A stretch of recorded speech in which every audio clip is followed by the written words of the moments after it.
Voici le thème. La négligence du service de Dieu et ses conséquences. La négligence du service de Dieu et ses conséquences.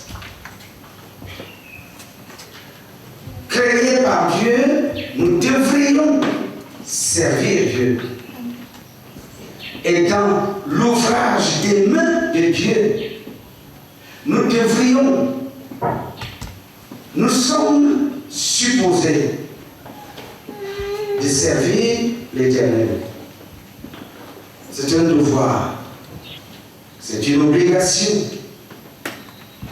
c'est une responsabilité. Parce que nous ne sommes pas partis de rien. Nous ne sommes sortis de nulle part. Nous partons de quelque part. Et précisément de quelqu'un. D'ailleurs, qui nous dit que nous avons été créés à l'image de Dieu et à sa ressemblance? Et la parole de Dieu, la Bible est claire à ce sujet. Créés par Dieu, nous dépendons en conséquence de lui. Et il nous demande en retour tout simplement de l'aimer, de le célébrer, de l'adorer, de le suivre, de le servir. Est-ce que l'Église est en train de suivre? Amen. Tu viens de quelque part. Et d'où?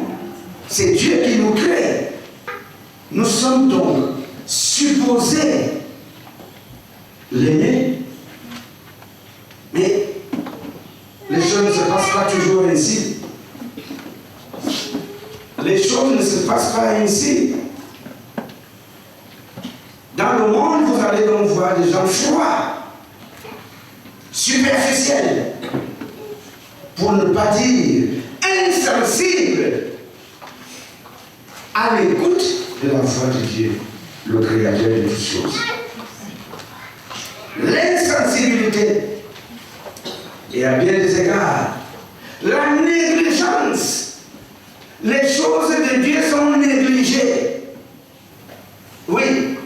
Pourquoi? Parce qu'il n'est pas pris au sérieux. Dieu n'est pas pris au sérieux. On se dit qu'il est Dieu. Ça, c'est le raisonnement de l'homme. Et que c'est lui qui est supposé nous servir, nous donner tout. C'est pour cela que vous entendrez les incrédules dire: si Dieu est mon Père, alors pourquoi?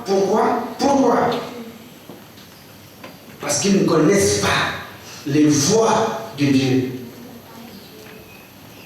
Oui.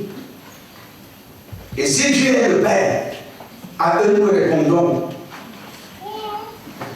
par rapport à ton Père géniteur, naturel, est-ce que tu n'as pas des devoirs? Certainement si, certainement oui. Nous avons des devoirs. Oui.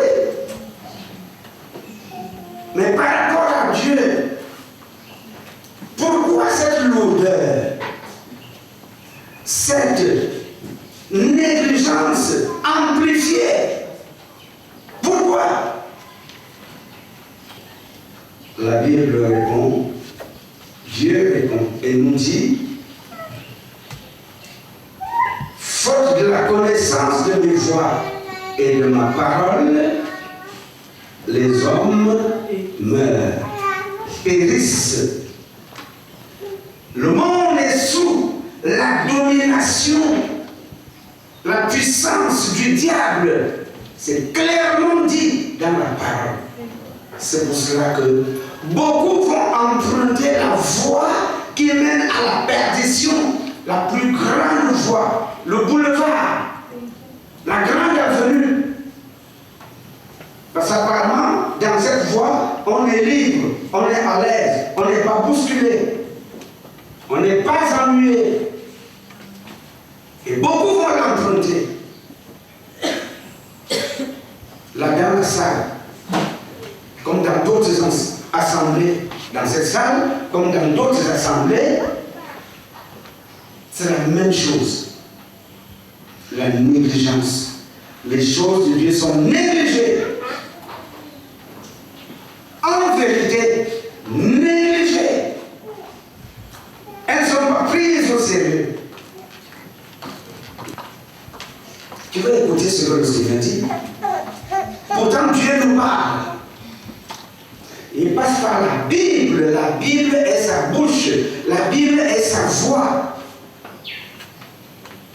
Que beaucoup n'affectionnent pas à lire. Cette voix-là, beaucoup n'aiment pas l'entendre, encore moins l'écouter. Beaucoup la rejettent. La négligence du service de Dieu a des conséquences. D'ailleurs, ne dit-il pas dans sa parole qu'il vomit les tièdes? Lisons quelques extraits de la parole. Actes chapitre 28 au verset 27. Car le cœur de ce peuple est devenu insensible. Ils ont endurci leurs oreilles.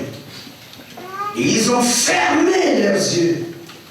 De peur qu'ils ne voient de leurs yeux, qu'ils n'entendent de leurs oreilles, qu'ils ne comprennent de leur cœur, qu'ils ne se convertissent et que je ne les guérisse. Voilà l'état des lieux de l'homme. L'état des lieux. Cœur insensible, oreilles endurcies, les yeux fermés, pour qu'ils ne voient pas, qu'ils n'entendent pas, et qu'ils ne comprennent pas de leur cœur. Le cœur est fermé, le cœur fermé, fermé. Parce que quand tu vas comprendre par le cœur, forcément tu vas changer. Amen. Amen. Si le cœur, ce terrain supposé être fertile, est dur, endurci, il sera fermé. Et conséquemment, si le cœur est fermé, tu ne vois pas, tu n'entends pas, tu es insensible. Il n'y a rien de pire que d'avoir un cœur insensible. Il n'y a rien de mauvais que d'avoir un cœur fermé. Un cœur fermé. C'est le point de départ, le cœur. S'il est fermé, alors les affaires de Dieu, ce ne sera pas ton lot. Les affaires de Dieu, le service de Dieu. Aller même vers lui deviendra difficile parce que le cœur est fermé. Donc il ne pourra rien assimiler, rien recevoir de Dieu. Pour aimer Dieu, il faut avoir le cœur ouvert. Amen. Amen. Amen. Aux choses spirituelles. Si ton cœur est fermé, comment sais-tu que ton cœur est fermé? Par rapport à Dieu. Ah, tu n'as aucun amour pour la Bible qui est la parole de Dieu. Ça ne te dit rien du tout. C'est un signe.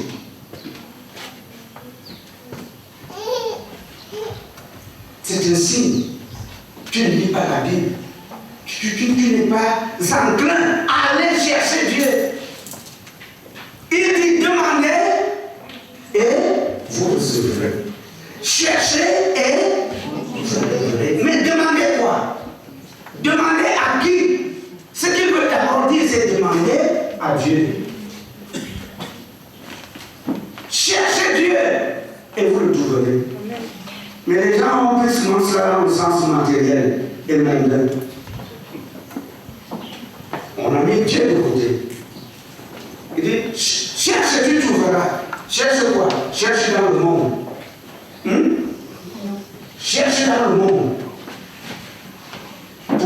première pensée de Dieu, c'est chercher Dieu et il se laissera trouver. Demande à Dieu et il te donnera. Frappe devant la porte. La maison de Dieu et les portes seront ouvertes. Non, on a mis Dieu de côté. Tu vas lire cette parole lorsque tu vas chercher le boulot. Tu lui diras, tu vas te chercher et vous trouverez. Frappez et l'on vous ouvrira. Seigneur, tu l'as dit. Il m'avait donc cherché le boulot. Tu seras à la porte. Le patron qui est là-bas, qui doit te recevoir, tu regardes déjà avec des yeux bizarres. Tu dis, mais Dieu, ça tu as dit que si vous frappez à la porte, on vous ouvrira les portes. Tu commences à accuser Dieu. Il a dit, cherche d'abord le royaume des cieux. Et sa justice. Et sa façon de voir les choses. Et le reste suit. Nous matérialisons toujours la parole de Dieu. Alors qu'elle va d'abord être spirituelle. Amen. Nous la matérialisons, cette parole-là.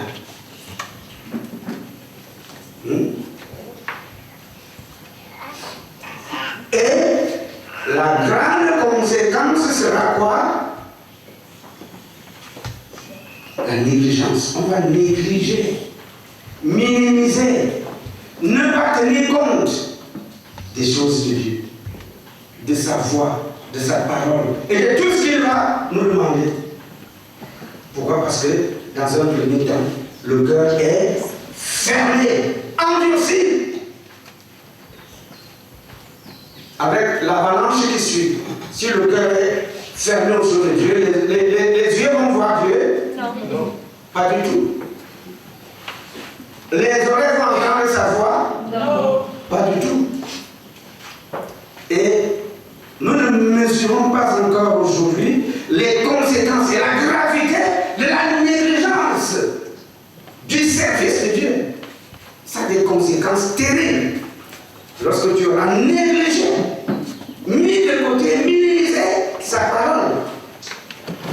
Puisque nous sommes le passage de ce monde, eh bien, les portes de son royaume seront fermées à ceux-là qui auront négligé de prendre en considération et la parole et les voies de Dieu.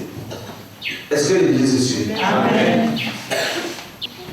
Et ceux-là qui négligent donc de suivre la voie de Dieu, le Seigneur leur donne un nom. Ce sont des insensés. Quand la bouche de Dieu appelle ceux-là qui ont reçu sa sagesse et son intelligence, insensés, mais c'est grave. Matthieu 7, 26. La parole nous dit, mais quiconque entend ces paroles que je dis et ne les met pas en pratique sera semblable à un homme insensé qui a bâti sa maison sur le sable. Amen. La pluie est tombée, les torrents sont venus, les vents ont soufflé et ont battu cette maison. Elle est tombée et sa ruine a été grande.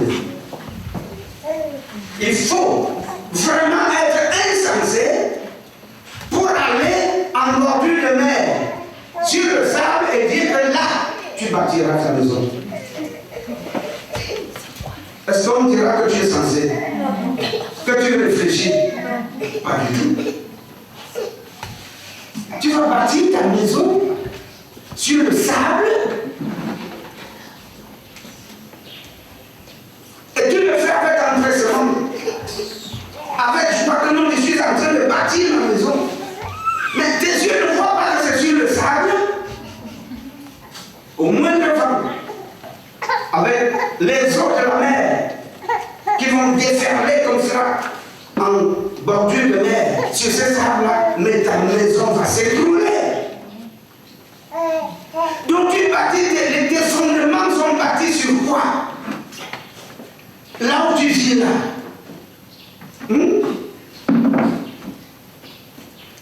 bâtir ta vie sur quoi? Qu'est-ce qui est à la base de ta vie? Tu es posé sur quel socle? Sur quel terrain? Le socle le plus solide, inébranlable, c'est Dieu. Est-ce que tu m'entends? Amen. Et rien d'autre. C'est Dieu. Bâtis ta vie sur lui. Ne compte que sur lui. Mais combien de gens ont été trompés par ceux-là qui ne connaissent pas Dieu, soit disant que cette vie est très difficile. Cherche-toi, bats-toi, ne dors pas. Les gens ici, dans ce monde, ne dorment pas. Prends cette écorce. Va voir le marabout, ici et là. Va te laver avec les mains chargées de ceci, de cela. Mais il n'y a que des insensés qui puissent agir ainsi. Ceux-là qui ne connaissent pas Dieu, ni ses voies. C'est un peu comme si, subitement, il devient un Dieu faible, incapable. Beaucoup diront d'ailleurs qu'il s'est endormi. Parce que le mal grandit dans le monde. Beaucoup diront que Dieu est où? Beaucoup vont l'accuser, vont blasphémer et vont dire tout de lui. Et pourtant, la réponse est simple. Ceux-là qui ne prennent pas les choses de Dieu avec négligence voient la manifestation de la puissance de Dieu dans leur vie. Amen. Dans leur famille. Amen. C'est vrai. Dieu est présent là où il est invoqué, avec le cœur, avec la vérité, dans la sincérité. Amen. Et il ne sera pas là où les portes lui sont fermées. Combien de fois le Seigneur vient frapper devant les portes des gens et les gens disent non, nous ne voulons pas de toi. Nous ne voulons pas t'écouter. Nous ne voulons pas. Laisse-nous vivre notre vie.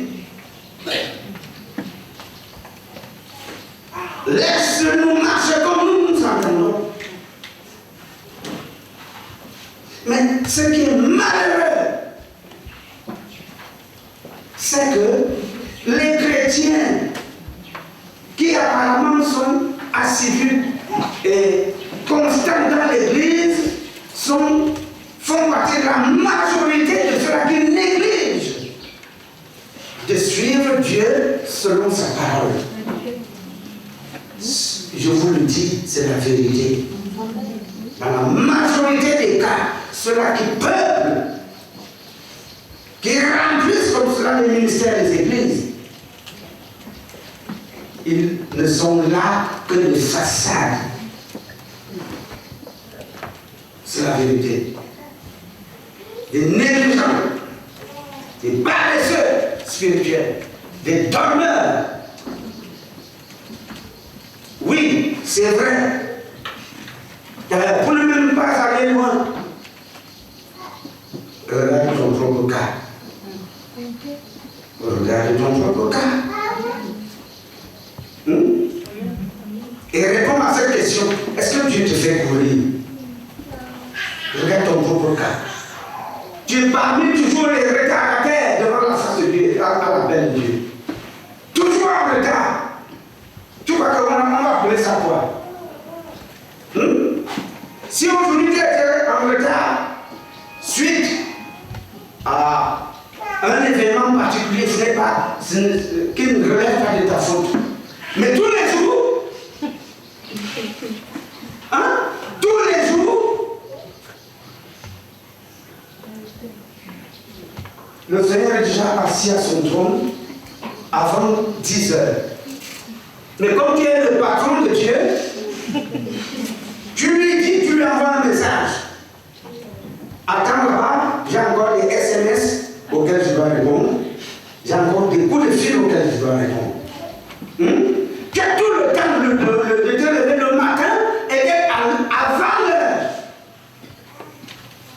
10 heures. Parce qu'avant, c'était ici 9 heures. Et les gens venaient à 10 heures. On a dit, bon voilà, comme vous aimez trop l'heure de 10 heures, mettons ça à 10 heures. Les gens viennent à 11 heures. Le jour on dira, tantôt de mettre ça à 11 heures. Ce sera quelle heure? Ce sera midi. Mais quelle honte! Quelle honte! Vous croyez que c'est pour faire plaisir à Dieu? Je n'ai pris là qu'un petit exemple. Un petit exemple. Eh bien, la Bible dit, qui n'accomplit pas la volonté de son maître subira. Forcément. Luc chapitre 12, verset 47, nous dit, le serviteur qui, ayant connu la volonté de son maître, n'a rien préparé et n'a pas agi selon sa volonté, sera quoi? Battu d'un grand nombre de coups. Si les choses ne s'arrêtaient que là, ça passe même encore. Si c'était que de recevoir quelques fois comme cela de Dieu, je vous assure, ce serait même préférable. Mais il y a pire que cela. Lorsque tu as négligé les affaires de Dieu, l'enfer, où toute ta vie éternellement tu es dans la souffrance. La Bible le dit clairement. Dieu vomit les négligents, les tiers, il les vomit. Le peuple de Dieu voudrait qu'on lui parle comment? Qu'on le caresse. Qu'on te dise bravo là où tu fais mal. Répondez. Non. Est-ce que Dieu agit ainsi? Non. Jamais. Dieu n'agit pas ainsi. Il dit dans sa parole, qui aime bien, châtie bien. Et il dit qu'il ne peut pas punir quelqu'un qui n'aura pas été auparavant averti. Mais tu es averti. Dieu te parle tous les jours. Mais tous les jours, tu négliges. Mais c'est un mépris dangereux. C'est un mépris dangereux. Si avec quelqu'un face à qui nous devrions avoir beaucoup de crainte, c'est devant Dieu. Où est la crainte de Dieu? Eh bien, la Bible dit, sera fouetté d'un grand nombre de coups, tous ceux-là qui n'auront pas fait la volonté de leur maître. Et Dieu est fidèle à sa voix, et il le fera. Il s'est réservé un temps. Dieu, c'est Dieu. Est-ce que l'Église suit? Amen. Et je vais te prendre quelques exemples. La négligence des hommes par rapport à la voix et aux recommandations de Dieu. 1 Timothée 6, à partir du verset 18, il est écrit: recommande-leur de faire du bien, d'être riche en bonnes œuvres, d'avoir de la libéralité, de la générosité. Verset 19. Et de s'amasser ainsi pour l'avenir un trésor placé sur un fondement solide, afin de saisir la vie véritable. Recommande-leur. Donne-leur cela comme recommandation. Faites du bien. Soyez riches en bonnes œuvres. Ayez de la générosité. Soyez prompt à donner la libéralité. Quand vous serez ainsi, quand vous agirez ainsi, vous vous faites des trésors au ciel. Quand tu donnes sur la terre, la maison que le Seigneur Jésus est allé te préparer au ciel est garnie. Beaucoup de ceux-là même qui n'ont pas de compte en banque dans ce monde, parce qu'ils n'ont pas de banque. Tous ici, nous avons une banque. Nous sommes supposés avoir une banque au ciel. Et comment elle reçoit les biens, les dépôts? C'est lorsque tu feras le bien dans ce monde. Est-ce que tu m'entends? Amen. Relis. C'est écrit là, clairement dit. Libéralité, générosité, bonnes œuvres, faisant le bien. tu as enrichi ta maison au ciel. Pour ceux-là qui en auront une, elle sera bien meublée, joliment meublée, décorée, ta maison au ciel. Sur la base de tout ce que tu fais ici sur cette terre, tu poses un acte positif comme cela, tu as un certificat, tu as un diplôme au ciel. Tu envoies le matériau de construction de ta maison au ciel.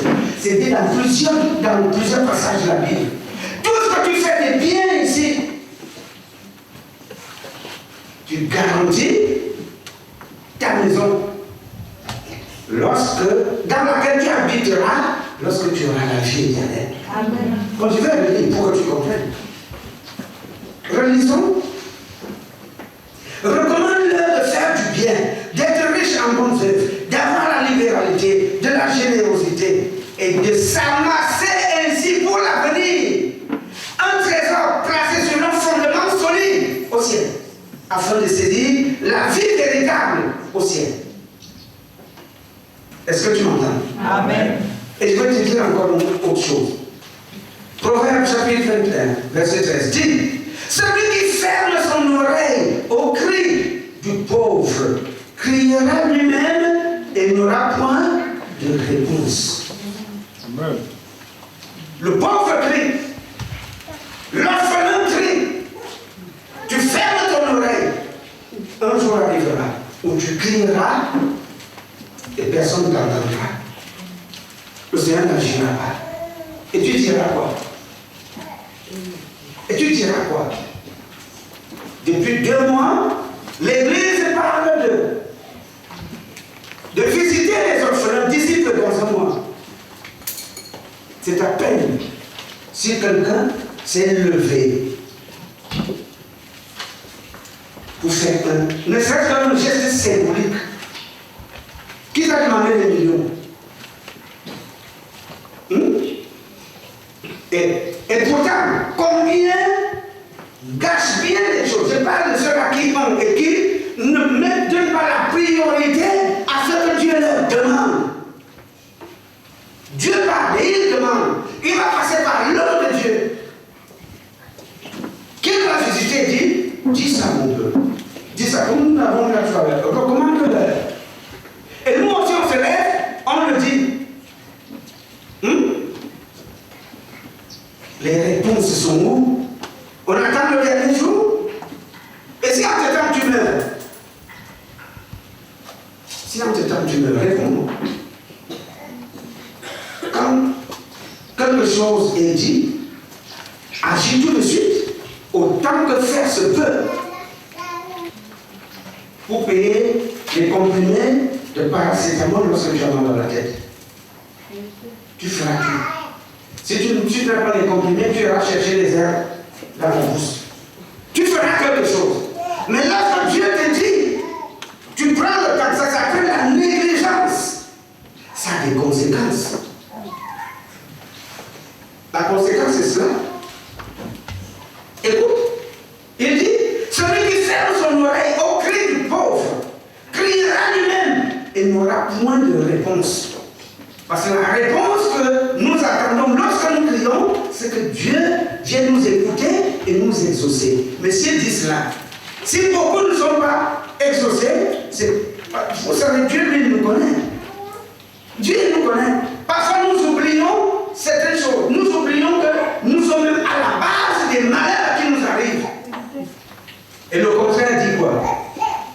Proverbe 28, 27 dit: celui qui donne aux pauvres n'éprouve pas la disette, mais celui qui ferme les yeux est chargé de malédiction. Tu donnes aux pauvres, tu donnes, c'est le cœur qui donne. Tu n'éprouves pas la disette, c'est Dieu qui le dit. Il va toujours s'arranger à ce que tu ne te manque rien du tout.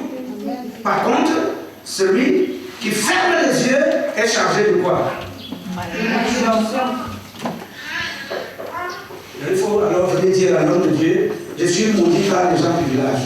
Et Dieu lui te rappelle aujourd'hui que tu n'es pas maudit par les gens du village. Tu es maudit parce que tu as fermé tes mains et tes oreilles.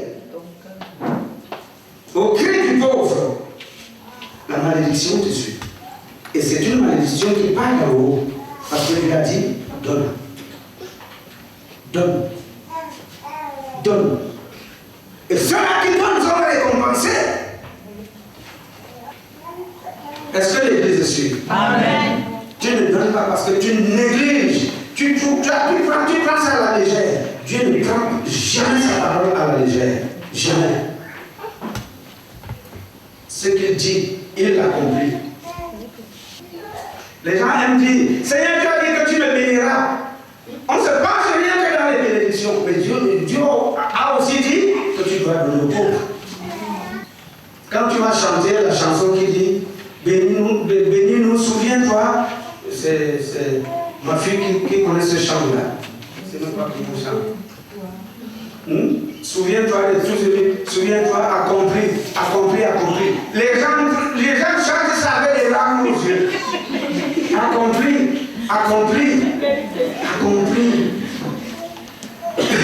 Avec des larmes aux yeux. Mais mon ami, accomplis d'abord aussi ce que Dieu te demande. Amen. Est-ce que tu m'entends? Avec des larmes aux yeux.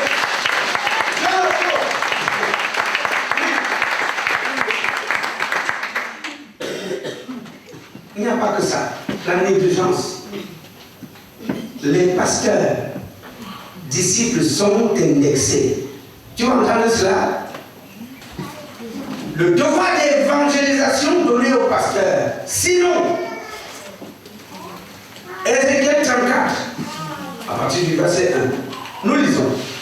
La parole de l'Éternel me fut adressée en ces mots. C'est Ézéchiel qui parle. Le verset 2 dit, Fils de l'homme, prophétise. Quel est le mot suivant? Contre. Prophétise contre. Qui? Les pasteurs d'Israël. Prophétise contre les pasteurs d'Israël. Prophétise et dis-leur, ô pasteurs, ainsi parle le Seigneur l'Éternel. Le prochain mot c'est quoi? Malheur. Il est effrayant. Malheur!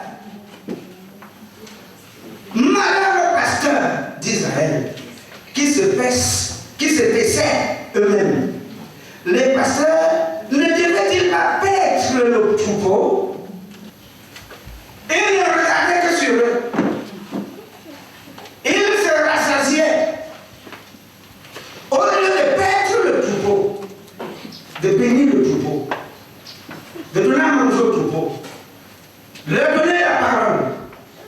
Non, c'était secondaire, un travail négligé. Verset 3. Dieu leur dit, vous avez mangé la graisse, vous vous êtes vêtus avec la laine, vous avez tué ce qui était gras, et vous n'avez point fait paître les brebis. Vous vous êtes occupé de vous-même et vous avez négligé mon peuple.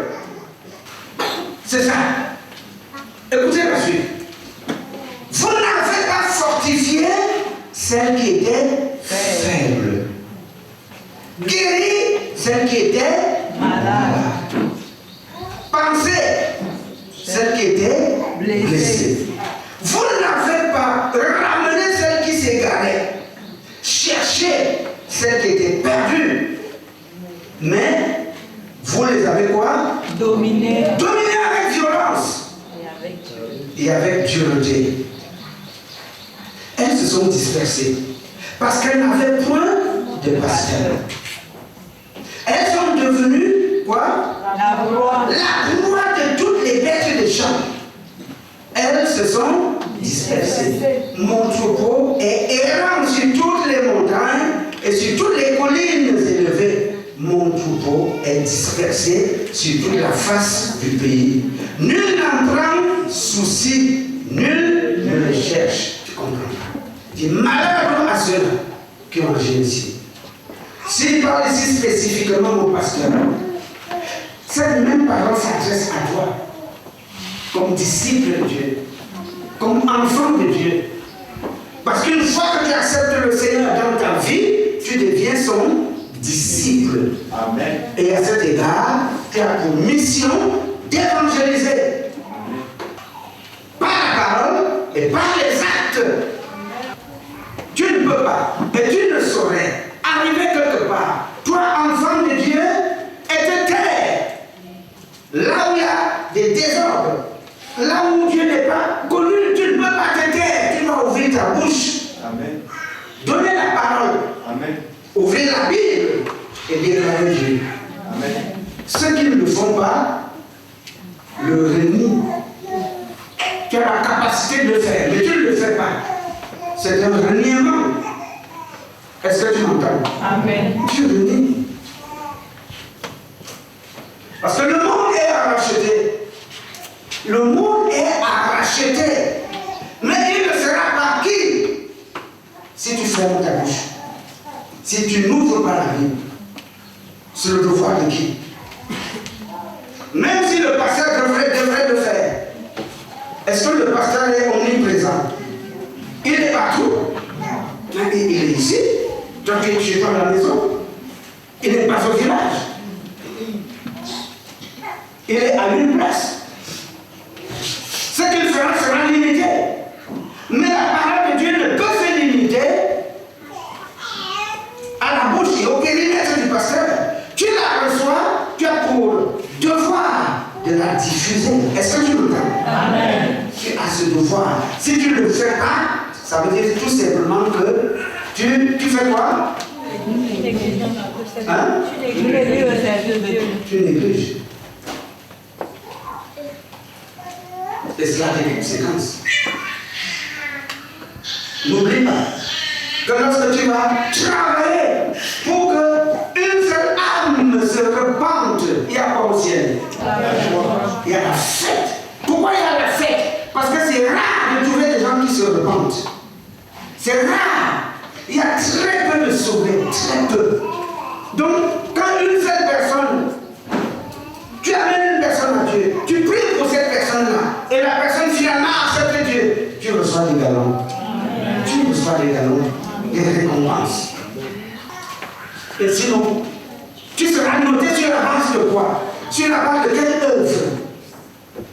Si tu n'agis pas conformément et selon la volonté de Dieu, il te notera sur quoi? Tu vas gagner la vie éternelle sur la base de quoi? De quel effort? De quel travail dans ce monde? Le travail que Dieu nous demande, c'est le travail de tous. Nous sommes tous des pasteurs. Des sacrificateurs dans la maison de Dieu. Est-ce que tu m'entends? Amen. La responsabilité du chrétien. Nous sommes dans Ézéchiel chapitre 3 verset 17 qui nous dit: Fils de l'homme, je t'établis comme sentinelle sur la maison d'Israël. La sentinelle, celle-là qui veille, celle-là qui a son poste, celle-là qui est toujours présente. La sentinelle. Tu écouteras la parole qui sortira de ma bouche. Le premier rôle de la sentinelle, c'est quoi? Recevoir de Dieu. Recevoir sa parole. Et tu les avertiras de ma part. Un, tu reçois. Deux, tu avertis. Donc tu parles. Verset 18. Quand je dirai au méchant, tu mourras. Si tu ne l'avertis pas, si tu ne parles pas pour détourner le méchant de sa mauvaise voie et pour lui sauver la vie, ce méchant quoi? Mourra dans son iniquité et je te redemanderai son sang. Est-ce que tu as compris cela? Amen. Nous sommes des sentinelles ici-bas. Le premier devoir que nous avons à faire, c'est d'écouter la voix de Dieu. Deuxièmement, maintenant avertir. Si Dieu dit donc de quelqu'un, eh bien, cette personne mourra. Cette personne est voie de la mort. Toi, la sentinelle, tu fais quoi? Tu vas vers la personne et tu l'avertis. Si tu ne le fais pas, quand cette personne mourra, son sang te sera redemandé. Est-ce que l'Église suit? Amen. Tu as le devoir d'évangéliser ta famille, tes frères et sœurs, les gens de ta contrée, de ton village. Chaque fois que c'est possible, qu'ils t'écoutent ou non, c'est de parler. Amen. Amen. Amen. Quand tu auras parlé, tu t'es acquitté. Quand tu auras averti, tu t'es acquitté. Même si tu injuries, ce n'est plus tes honneurs. Verset 19. Mais si tu avertis le méchant et qu'il ne se détourne pas de sa méchanceté et de sa mauvaise voie, il mourra dans son iniquité et toi, tu sauveras ton âme. Aujourd'hui, nos activités nous préoccupent plus. Plus que tout, nos activités. Ça nous prend jusqu'aux cheveux, jusqu'aux ongles. Le Seigneur va préparer un banquet, une grande fête pour tous. Le Seigneur prépare une grande fête pour tous, pour toi, pour moi. Et il nous appelle. Écoutez les réponses. Luc 14, 16. Et Jésus lui répondit, un homme donna un grand souper, c'est Jésus-Christ. Et il invita beaucoup de gens. À l'heure du souper, il envoya son serviteur dire aux conviés, aux invités, venez, car tout est déjà prêt. Verset 18. Mais tous, unanimement, se mirent à s'excuser. Le premier lui dit, j'ai acheté un champ et je suis obligé d'aller le voir. Excuse-moi. Je te prie. Verset 19. Un autre dit, j'ai acheté 5 paires de bœufs et je vais les essayer. Excuse-moi. Je te prie. Verset 20. Un autre dit, je viens de me marier. Et c'est pourquoi je ne puis aller. Excuse-moi, je te prie. Et toi, tu lui diras quoi comme excuse? Ton excuse, ce sera quoi? Le souper est prêt, l'appel est lancé. Mes cheveux doivent être coiffés. Excuse-moi, je vais au salon. Vrai ou faux? Combien ne vont pas à l'église parce qu'ils sont allés au salon? Tu ne peux pas compter. Je vous le dis, allez dans les salons. C'est bourré comme cela. Elles sont allées assises là comme ça, attendant chaque jour. Et ceux qui sont déjà passés sont sous des casques. Avec le téléphone en main.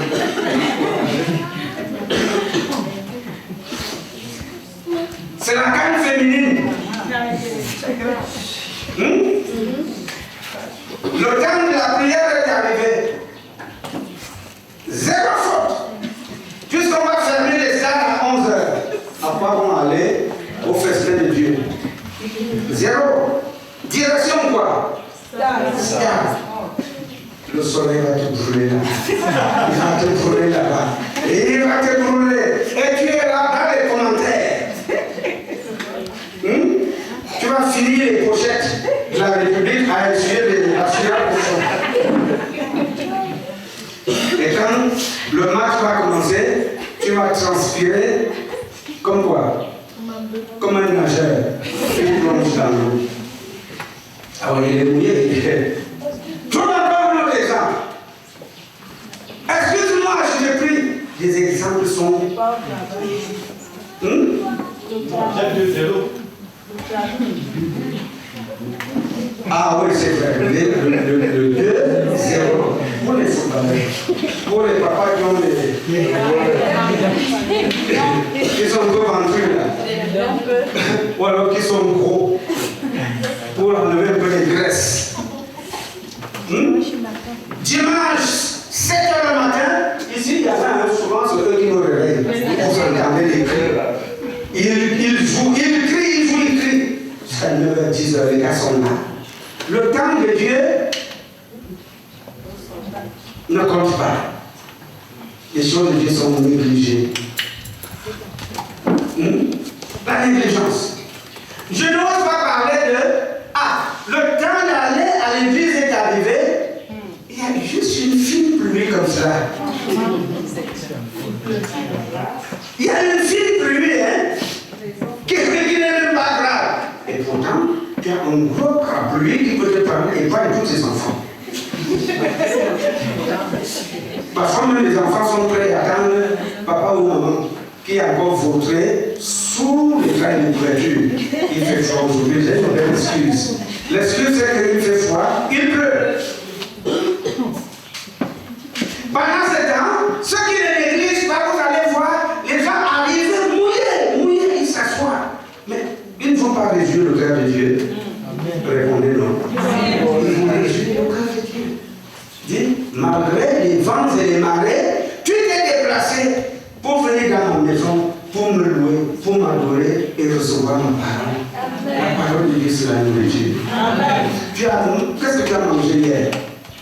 Il y a beaucoup qui ont mangé le riz,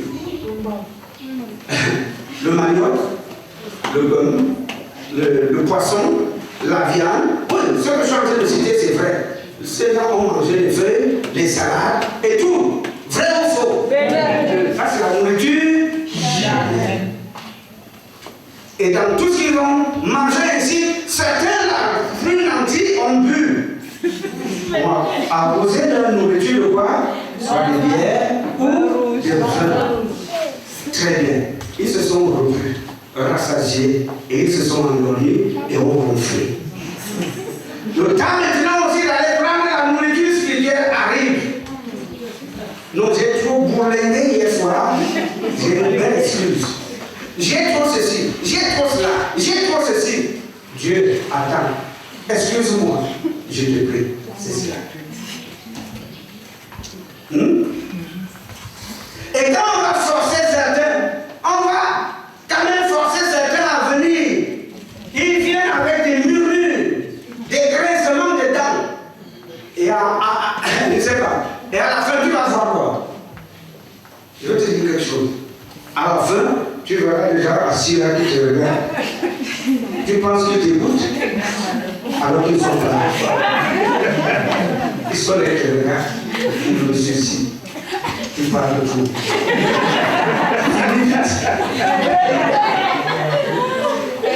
Hein?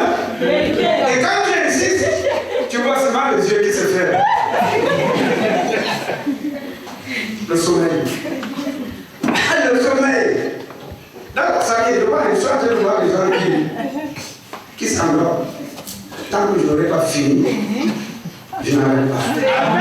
Donc, si tu veux, tu ne vas pas m'asseoir un lit supplémentaire.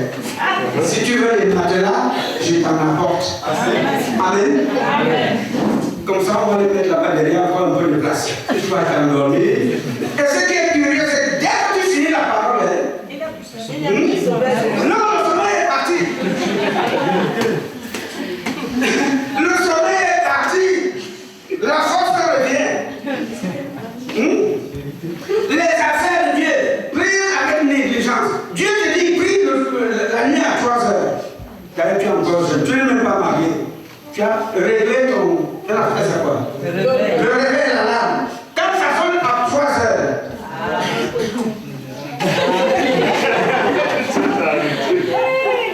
Et tu l'arrêtes. Vrai ou faux? Tu l'arrêtes, tu l'arrêtes. Tu te retournes, tu te pries bien, tu te il était 3 heures. Lève de rendre service à Dieu, de le louer, de l'adorer. Et qu'est-ce que tu fais?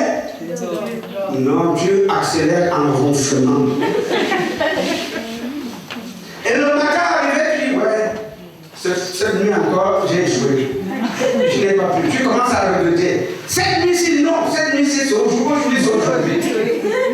Je vais prier à 3 heures. Veux pas. Les amis vont t'emballer dans une circonstance telle que tu viens te coucher à 1 heure. Tu vas d'abord chercher le sommeil pendant 1 heure de temps. Quand 3 heures arrivent, j'ai une belle excuse. Seigneur, excuse-moi, je te prie, laisse-moi dormir. Quand tu as vu comment j'ai dormi tard. Tu as trouvé des motifs et des motifs à Dieu. La négligence des affaires de Dieu. Oui, parce que le premier service que tu rends à Dieu, c'est quand tu vas vers lui. Pour l'écouter, pour l'entendre. Quand tu vas vers lui, seul, sans que personne ne te bouscule, pour lui dire merci, pour lui recommander la journée, pour lui parler, pour être même tout simplement dans sa présence.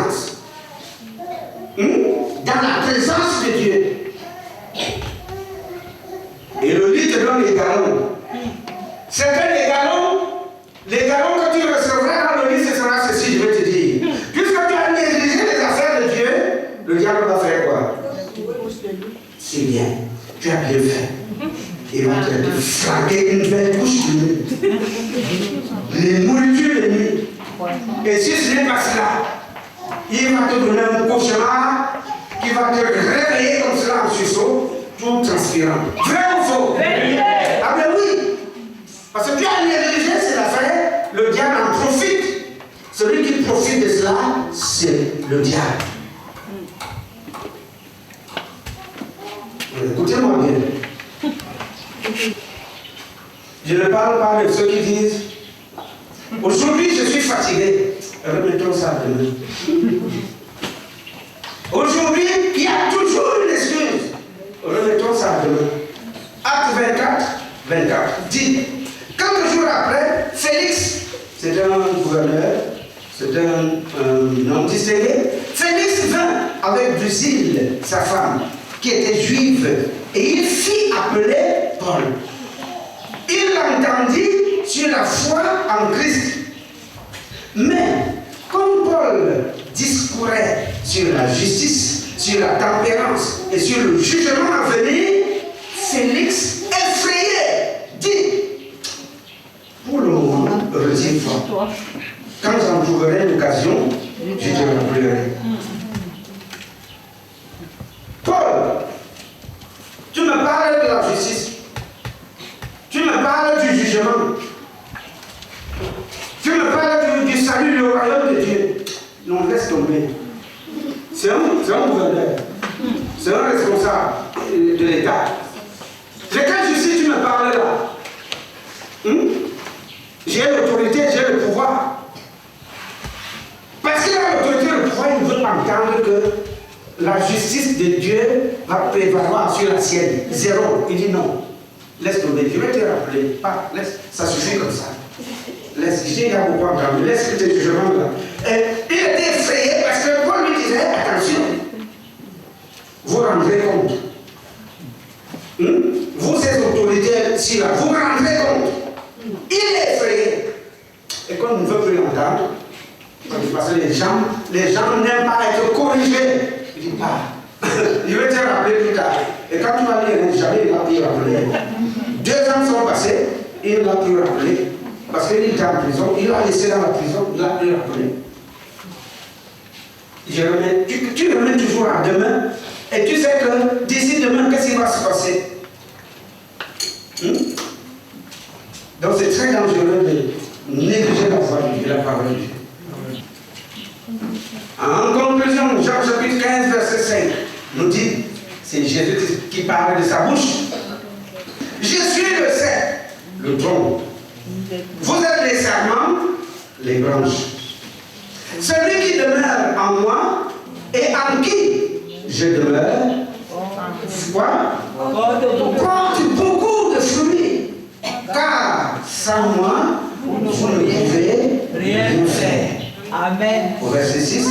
Si quelqu'un ne demeure pas en moi, il est quoi? Jeté dehors. Comme le sarment, c'est-à-dire la branche. Et il sèche. Puis on ramasse les sarments, on les jette au feu et ils brûlent. Si tu es attaché à Dieu, tu ne peux pas négliger ces affaires. Amen. Vont négliger les affaires de Dieu, ceux-là qui ne sont pas attachés à lui. C'est mathématique. Tu es attaché à Dieu, tu ne peux pas négliger ces affaires. Pas possible. Tu n'es pas attaché à lui, eh bien, tu seras indifférent à ses affaires, à ses recommandations. Donc, pour que les choses reviennent à la normale, puisque cette parole te touche, je le sais, réconcilie-toi avec le Seigneur. Amen. Réconciliation. Le Seigneur te donnera la force et la capacité à ne pas mettre de côté sa foi. Tu vas l'aimer. D'ailleurs, les gens qui ont expérimenté ce que la parole nous dit